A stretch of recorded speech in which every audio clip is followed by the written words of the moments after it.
नमस्ते दोस्तों, स्वागत है आपका माइंड फ्यूल समरी चैनल में। आज की ये यात्रा सिर्फ एक शहर की नहीं है। आज हम चलेंगे उस रास्ते पर जो बाहर से मथुरा की धूल भरी सड़कों से होकर गुजरता है, लेकिन भीतर से एक ऐसी गहराई में उतरता है जहां कोई शोर नहीं, कोई भीड़ नहीं, कोई जल्दी नहीं, बस एक असीम शांति है। और इस यात्रा के हमारे मार्गदर्शक हैं लालाजी महाराज, जिनका पूरा नाम था रामचंद्र जी महाराज फतेहगढ़ वाले। वे एक ऐसे महान आत्मा थे जिन्होंने सहज मार्ग की नींव रखी और ये सिखाया कि ईश्वर तक पहुंचने का रास्ता किसी मंदिर की सीढ़ियों से नहीं, बल्कि अपने भीतर की शांत गहराइयों से होकर जाता है। तो दोस्तों, अगर आप थके हुए हैं जिंदगी की भागदौड़ से, रोजमर्रा के तनाव से, या शायद उस खालीपन से जो बाहरी सुख सुविधाओं के बावजूद भी भीतर कहीं रहता है, तो ये यात्रा आपके लिए है। आज हम मिलकर समझेंगे कि कैसे एक आधुनिक यात्री जो मथुरा जैसे व्यस्त तीर्थ स्थल पर जाता है, वहां की भीड़ और शोर के बीच भी लालाजी महाराज की शिक्षाओं की मदद से अपने भीतर की स्थिरता को जगा सकता है। पहला पड़ाव, यात्रा शुरू होने से पहले का मन। दोस्तों, हर यात्रा असल में दो यात्राएं होती है। एक जो बाहर होती है, ट्रेन, बस, सड़क, होटल, मंदिर, और एक जो भीतर होती है, विचार, भावनाएं, डर, उम्मीदें, थकान। ज्यादातर लोग बाहरी यात्रा की तैयारी बहुत ध्यान से करते हैं। टिकट बुक करते हैं, होटल ढूंढते हैं, गूगल मैप पर रूट देखते हैं, लेकिन भीतरी यात्रा की कोई तैयारी नहीं होती। और इसीलिए मंदिर पहुंचने के बाद भी मन शांत नहीं होता, भीड़ में खड़े होकर भी एकांत नहीं मिलता, घंटियों की आवाज सुनकर भी भीतर का शोर कम नहीं होता। लालाजी महाराज ने इसी बात को बहुत गहराई से समझाया था। उन्होंने कहा था कि असली तीर्थयात्रा वही है जो तुम्हें भीतर से बदल दे। जो यात्रा करके लौटो और तुम वही नहीं रहो जो गए थे। तुम्हारे भीतर कुछ हल्का हो जाए, कुछ साफ हो जाए, कुछ शांत हो जाए, तभी यात्रा सफल है। तो आज हम उसी तैयारी से शुरुआत करते हैं। यात्रा से पहले मन को तैयार करने की तैयारी। लालाजी महाराज की सहज मार्ग पद्धति में एक बहुत सरल लेकिन गहरा अभ्यास है जिसे वे सफाई कहते थे, यानी चित्त की शुद्धि। इसे आज की भाषा में हम सबकॉन्शियस क्लेंजिंग भी कह सकते हैं। यह विचार है कि हमारे मन पर जीवन भर के अनुभव, दुखों, भय और संस्कारों की परतें जमती रहती है। जैसे एक आईने पर धीरे धीरे धूल जमती है और वो अपना असली प्रतिबिंब दिखाना बंद कर देता है, वैसे ही हमारा मन भी अपनी मूल शांति और चेतना को धीरे धीरे भूलता जाता है। और इस सफाई का तरीका क्या है? लालाजी महाराज कहते थे, शाम को जब सोने से पहले बैठो तो दिन भर की सारी घटनाओं को, सारी उलझनों को, सारी नाराजगियों को मन से बाहर निकलता हुआ महसूस करो, जैसे धुआं बाहर जा रहा हो, जैसे पानी किसी नाली से बह रहा हो। इसे फोर्स मत करो, बस इंटेंशन रखो और ये भाव रखो कि जो भी गंदगी मन में है वो ईश्वरीय प्रकाश की ओर जा रही है और शुद्ध हो रही है। यही अभ्यास अगर आप यात्रा से एक रात पहले करें तो आप पाएंगे कि मथुरा पहुंचने से पहले ही आपका मन कुछ हल्का हो गया है। दूसरा पड़ाव, रास्ते का शोर और भीतरी मौन। अब कल्पना करिए, आप ट्रेन में बैठे हैं, चारों तरफ लोग हैं, कोई फोन पर बात कर रहा है, कोई खाना खा रहा है, बच्चे शोर कर रहे हैं, वेंडर चिल्ला रहे हैं, ट्रेन की पटरी की आवाज अलग है। ऐसे में ध्यान कैसे करें, शांति कैसे पाएं? यहां लालाजी महाराज की एक और अद्भुत शिक्षा काम आती है। वे कहते थे, शोर से भागो मत, शोर को देखो, और जब तुम शोर को देखने लगते हो तो तुम शोर से अलग हो जाते हो। देखने वाला कभी वो नहीं होता जो देखा जा रहा है। इसका मतलब यह है, जब ट्रेन में शोर हो तो उसका विरोध मत करो। ये मत सोचो कि काश शांति होती, बल्कि उस शोर को साक्षी की तरह देखो। बस ऑब्जर्व करो, जैसे आप किनारे पर बैठकर नदी को बहते देखते हैं। नदी बहती रहती है, आप देखते रहते हैं। आप नदी नहीं बन जाते। ये साक्षी भाव, जिसे अंग्रेजी में विटनेस कॉन्शियसनेस कहते हैं, सहज मार्ग का एक मूल सिद्धांत है और इसे आप किसी भी यात्रा में, किसी भी क्षण में अपना सकते हैं। बस एक पल के लिए रुकिए, एक गहरी सांस लीजिए और कहिए अपने आप से, मैं ये सब देख रहा हूं, मैं इसमें खोया नहीं हूं, मैं इससे परे हूं। ये एक छोटा सा अभ्यास है, लेकिन इसका असर बहुत गहरा है। जब आप इसे करने लगते हैं तो धीरे धीरे बाहरी शोर कम महत्वपूर्ण लगने लगता है और भीतरी एक सूक्ष्म शांति उभरने लगती है। यही वो स्थिरता है जिसके बारे में लालाजी महाराज बात करते थे। तीसरा पड़ाव, मथुरा में प्रवेश और चेतना की जागृति। अब आप मथुरा पहुंच गए हैं और अगर आपने कभी मथुरा देखा है तो आप जानते हैं कि ये शहर एक जीती जागती ऊर्जा है। संकरी गलियां, रंगीन मंदिर, फूलों और धूप की खुशबू, कृष्ण भक्तों के भजन, गायों का आना जाना, घाटों पर बैठे साधु संत, ये सब मिलकर एक ऐसा माहौल बनाते हैं जो एक तरफ से बहुत जीवंत है और दूसरी तरफ से अगर आप ध्यान से देखें तो बहुत ही पवित्र और शांत भी है। लालाजी महाराज का मथुरा से एक गहरा संबंध था। भले ही उनका मुख्य केंद्र फतेहगढ़ था, लेकिन कृष्ण की लीला भूमि से उनकी आत्मिक निकटता थी। वे कहते थे कि कृष्ण का असली संदेश था प्रेम और समर्पण, और यही सहज मार्ग का भी आधार है। जब आप मथुरा की गलियों में चलते हैं तो लालाजी महाराज की एक शिक्षा को याद रखिए, हर कदम को सचेत होकर उठाइए। हर कदम एक प्रार्थना बन सकता है अगर आपका मन उपस्थित हो। इसे ही माइंडफुल वॉकिंग कहते हैं, लेकिन सहज मार्ग में इसे एक आध्यात्मिक अभ्यास के रूप में देखा जाता है। जब आप चलते हैं तो अपने पैरों के जमीन से मिलने की संवेदना महसूस करिए, अपनी सांस को महसूस करिए और भीतर एक भाव रखिए, मैं इस धरती पर इस क्षण में पूरी तरह उपस्थित हूं। ये उपस्थिति, यही असली दर्शन है। बाहरी मंदिर तो एक प्रतीक है, लेकिन जब आप भीतर से उपस्थित हो जाते हैं तो हर जगह मंदिर बन जाती है। चौथा पड़ाव, भीड़ के बीच ध्यान की कला। मथुरा में, खासकर कृष्ण जन्मभूमि पर या बाके बिहारी मंदिर में, भीड़ इतनी होती है कि खड़े होने की जगह भी मुश्किल से मिलती है। लोग धक्का मुक्की करते हैं, जोर से भजन गाते हैं, घंटियां बजाते हैं। ऐसे में बहुत से लोग फ्रस्ट्रेटेड हो जाते हैं। कुछ लोग सोचते हैं, यहां आकर क्या फायदा, कोई शांति नहीं। लेकिन दोस्तों, यहीं पर लालाजी महाराज की शिक्षा सबसे ज्यादा काम आती है। उन्होंने कहा था, जो साधक भीड़ में भी शांत रह सके वही सच्चा साधक है। एकांत में शांत रहना आसान है, जंगल में बैठकर ध्यान करना सरल है, लेकिन असली परीक्षा तब होती है जब जीवन की भीड़ में, परिवार में, काम में, शहर की हलचल में आप अपनी भीतरी स्थिरता को बनाए रख सकें। तो मंदिर की भीड़ में खड़े हों तो एक काम करिए, आंखें बंद करने की जरूरत नहीं, बस एक पल के लिए अपनी सांस पर ध्यान दीजिए।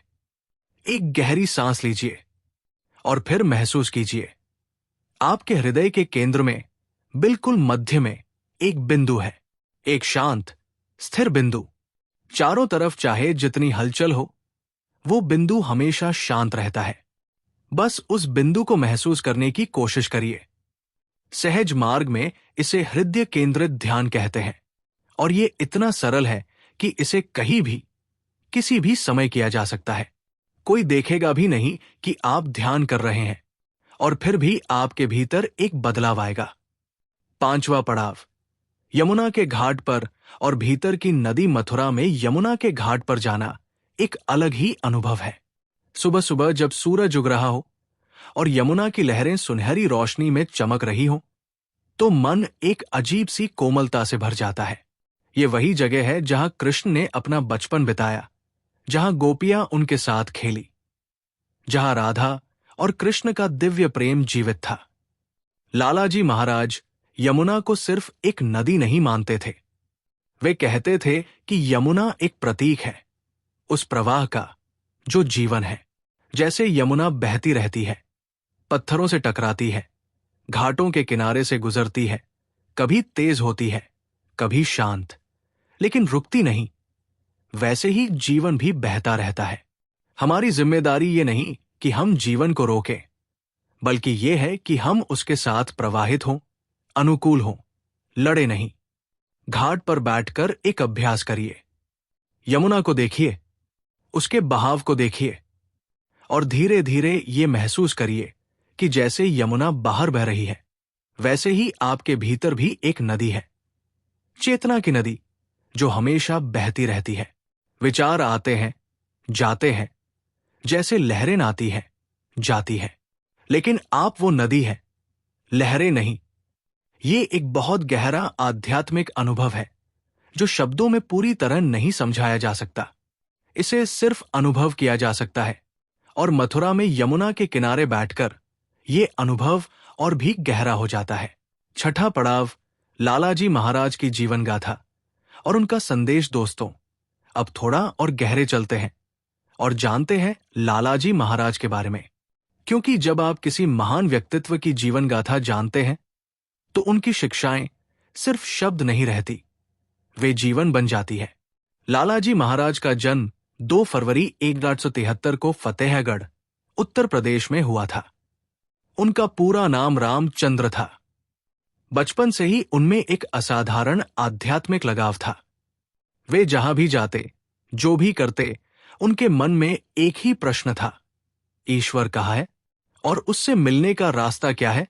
उन्होंने विभिन्न धर्म ग्रंथ पढ़े, अलग अलग गुरुओं से मिले, लेकिन जो संतोष वे खोज रहे थे वो नहीं मिला। फिर उनकी मुलाकात हुई एक महान संत से, जिनका नाम था हजरत मौलाना फजल अहमद खान साहब, जिन्हें लोग प्यार से लालाजी के मार्गदर्शक गुरु के रूप में जानते हैं। और इस गुरु शिष्य संबंध ने एक ऐसी आध्यात्मिक क्रांति को जन्म दिया जो आज भी लाखों लोगों के जीवन को रोशन कर रही है। लालाजी महाराज ने सहज मार्ग की स्थापना की, जिसका अर्थ है सरल रास्ता। उन्होंने कहा कि आध्यात्मिकता कठिन तपस्या की नहीं, बल्कि सहज प्रेम और समर्पण की मांग करती है। उन्होंने ट्रांसमिशन की पद्धति विकसित की, जिसे वे प्राणाहुति कहते थे। इसका अर्थ है गुरु की चेतना का शिष्य की चेतना में प्रवाहित होना। ये एक ऐसा अनुभव है जिसे शब्दों में नहीं पकड़ा जा सकता, बल्कि सिर्फ महसूस किया जा सकता है। उनका जीवन अत्यंत सरल था। वे कोई भव्य आश्रम नहीं चलाते थे, कोई बड़े बड़े प्रवचन नहीं देते थे। बस लोग उनके पास आते थे, उनके साथ बैठते थे और कुछ ऐसा महसूस करते थे जो वे पहले कभी नहीं महसूस किया था। एक गहरी, असीम शांति। उनका देहांत 14 अगस्त 1931 को हुआ, लेकिन उनकी शिक्षाएं आज भी उतनी ही जीवंत और प्रासंगिक है। 7वां पड़ाव, आधुनिक यात्री की सबसे बड़ी चुनौती। दोस्तों, आज के समय में यात्रा करना पहले से बहुत आसान हो गया है। ट्रेन, हवाई जहाज, ऐप से बुकिंग, गूगल मैप से रास्ता, सब कुछ आसान। लेकिन एक चीज जो आसान नहीं हुई वो है यात्रा के दौरान फोन बंद रखना। हम हर जगह कनेक्टेड हैं, इंस्टाग्राम पर, व्हाट्सएप पर, यूट्यूब पर, और इस कनेक्टिविटी की वजह से हम असल में खुद से डिस्कनेक्टेड हो गए हैं। मंदिर में जाते हैं तो पहले सेल्फी लेते हैं, यमुना के घाट पर बैठते हैं तो फेसबुक पर स्टेटस डालते हैं।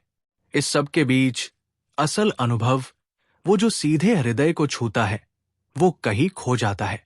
लालाजी महाराज ने एक बार कहा था, जो व्यक्ति हर पल को पकड़ने की कोशिश करता है वो असल में हर पल को गवाता है। जो पल को जीता है वो उसे हमेशा के लिए पा लेता है। तो मेरा आपसे एक विनम्र अनुरोध है, जब अगली बार मथुरा जाएं या किसी भी पवित्र स्थान पर जाएं, तो कम से कम 1 घंटे के लिए फोन को बंद करके रख दीजिए। सिर्फ 1 घंटा, और उस 1 घंटे में बस देखिए, सुनिए, महसूस कीजिए।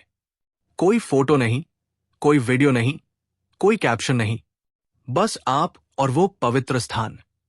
आप चौंक जाएंगे कि उस 1 घंटे में आपको जो मिलेगा वो किसी भी फोटो में कैद नहीं हो सकता। 8वां पड़ाव, खाने में भी आध्यात्मिकता। मथुरा में आकर अगर आपने वहां का पेड़ा नहीं खाया तो यात्रा अधूरी है। मथुरा का पेड़ा पूरी दुनिया में मशहूर है, लेकिन मैं आपसे ये नहीं कहने वाला कि पेड़ा खाइए और चले जाइए। मैं आपसे कहना चाहता हूं, पेड़ा खाते वक्त भी एक छोटा सा अभ्यास करिए। जब वो पेड़ा आपके मुंह में जाए, उसकी मिठास को पूरी तरह महसूस करिए, उसकी बनावट को, उसकी खुशबू को। बस उस एक पल में सिर्फ पेड़ा और आप, कोई और विचार नहीं। ये भी एक प्रकार का ध्यान है जिसे माइंडफुल ईटिंग कहते हैं, लेकिन सहज मार्ग में इसे कहते हैं हर क्रिया में उपस्थिति। लालाजी महाराज कहते थे, जो व्यक्ति खाते वक्त खाने में उपस्थित है, चलते वक्त चलने में उपस्थित है, सोते वक्त सोने में उपस्थित है, वो हर पल में ईश्वर के साथ है। क्योंकि ईश्वर इसी पल में है, बीते हुए कल में नहीं, आने वाले कल में नहीं, बस इस पल में। नौवां पड़ाव, लौटने का अनुभव और भीतरी परिवर्तन। दोस्तों, यात्रा का सबसे महत्वपूर्ण हिस्सा अक्सर वो नहीं होता जब आप वहां होते हैं, बल्कि वो होता है जब आप लौटते हैं। क्योंकि तभी पता चलता है कि यात्रा ने आपको कुछ दिया या नहीं। ज्यादातर लोग यात्रा से लौटते हैं थके हुए, भारी सामान लेकर, और कुछ ही दिनों में वापस उसी रूटीन में खो जाते हैं, जैसे यात्रा हुई ही नहीं। लेकिन अगर आपने लालाजी महाराज की शिक्षाओं को यात्रा के दौरान थोड़ा भी अपनाया, तो लौटने पर आप एक सटल बदलाव महसूस करेंगे। एक हल्कापन, एक स्पष्टता, जैसे कोई पुरानी उलझन सुलझ गई हो बिना कोशिश किए। यही है यात्रा का असली फल, और यही है लालाजी महाराज की शिक्षाओं का असली प्रभाव। लौटने के बाद एक और अभ्यास करिए।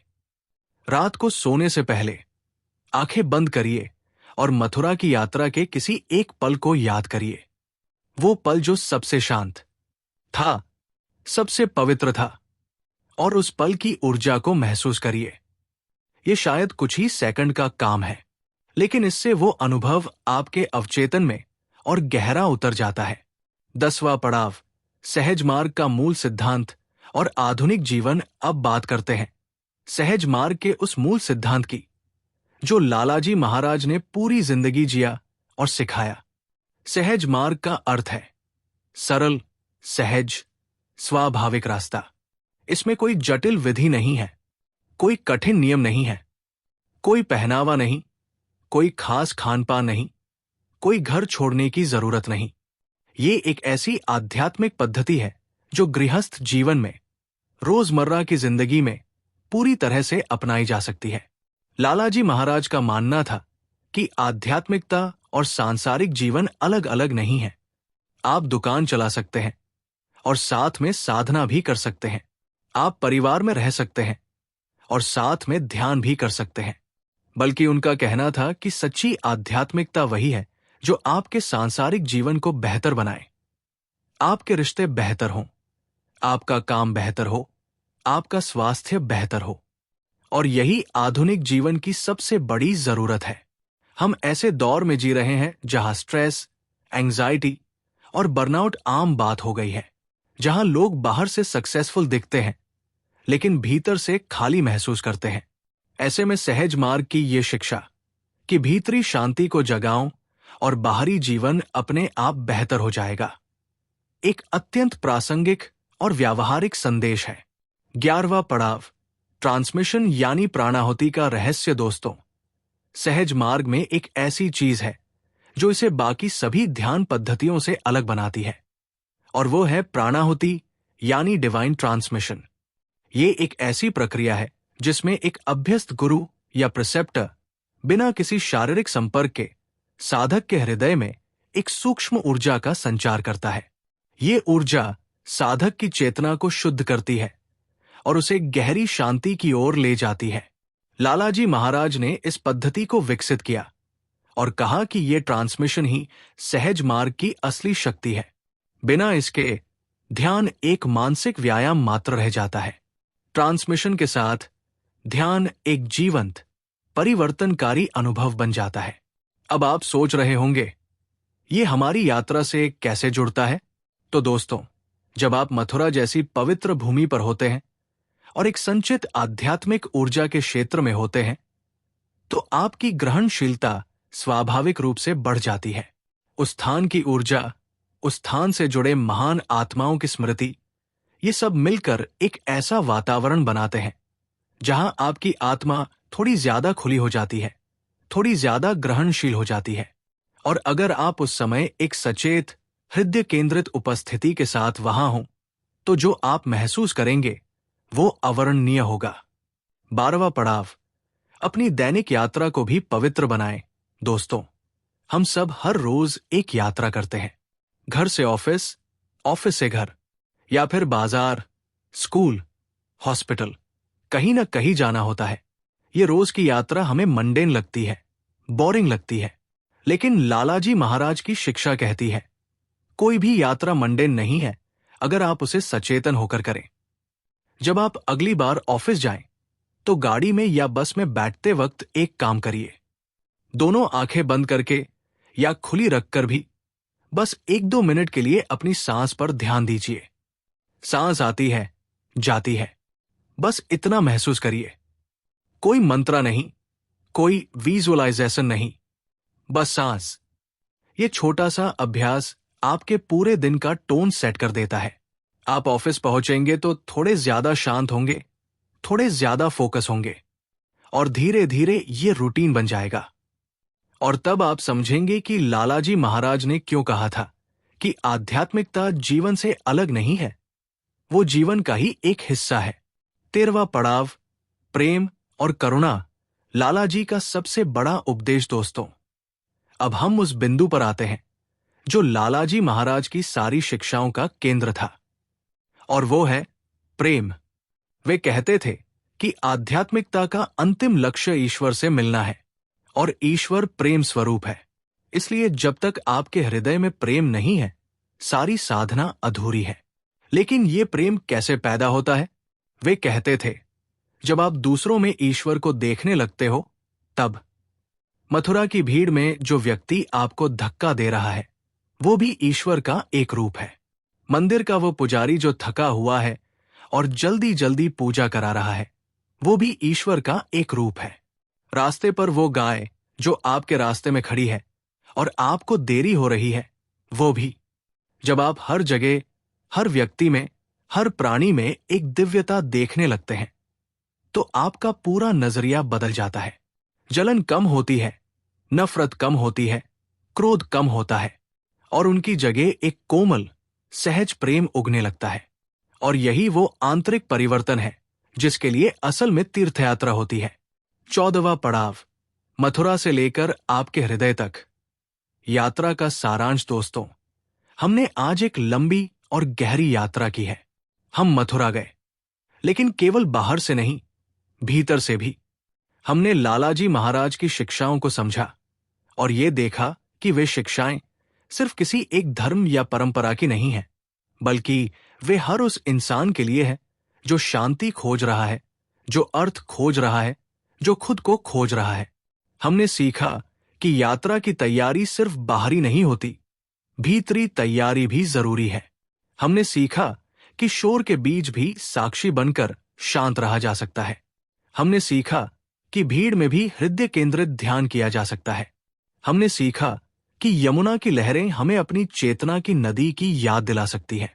हमने सीखा कि खाना खाते वक्त, चलते वक्त, ट्रेन में बैठते वक्त, हर पल एक साधना बन सकता है। और सबसे बड़ी बात, हमने सीखा कि प्रेम ही असली आध्यात्मिकता है, और प्रेम हमेशा भीतर से शुरू होता है।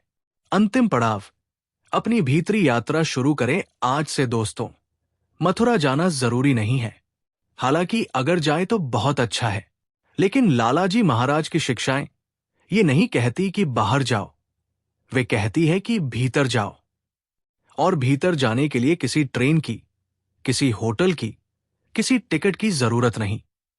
बस एक काम करिए, आज रात जब सोने जाएं, 5 मिनट के लिए बैठिए, आंखें बंद करिए, और बस ये महसूस करिए कि आपके हृदय के केंद्र में, बहुत गहराई में एक प्रकाश है, छोटा सा, कोमल, शांत। बस उसे महसूस करिए। उसे बढ़ाने की कोशिश मत करिए, उसे प्रूव करने की जरूरत नहीं, बस उसे महसूस करिए। यही है सहज मार्ग का पहला कदम, यही है लालाजी महाराज की पहली शिक्षा। और यही है आपकी भीतरी यात्रा का पहला पड़ाव। अगर आपने ये किया तो जान लीजिए आपकी यात्रा शुरू हो गई। और ये यात्रा कभी खत्म नहीं होती, क्योंकि भीतर की गहराई का कोई अंत नहीं। दोस्तों, अगर आपको आज की इस यात्रा ने कुछ दिया, थोड़ी शांति, थोड़ी स्पष्टता, थोड़ा अलग नजरिया, तो इस वीडियो को लाइक करिए, शेयर करिए और चैनल को सब्सक्राइब करिए। आपके कमेंट हमारे लिए बहुत महत्वपूर्ण है। बताइए कि आपने क्या महसूस किया। माइंड फ्यूल समरी चैनल पर हम ऐसे ही विषयों पर बात करते हैं जो जीवन को थोड़ा और सार्थक, थोड़ा और शांत और थोड़ा और सुंदर बनाते हैं। मिलते हैं अगली यात्रा में। तब तक अपना ख्याल रखिए और भीतर की ओर चलते रहिए।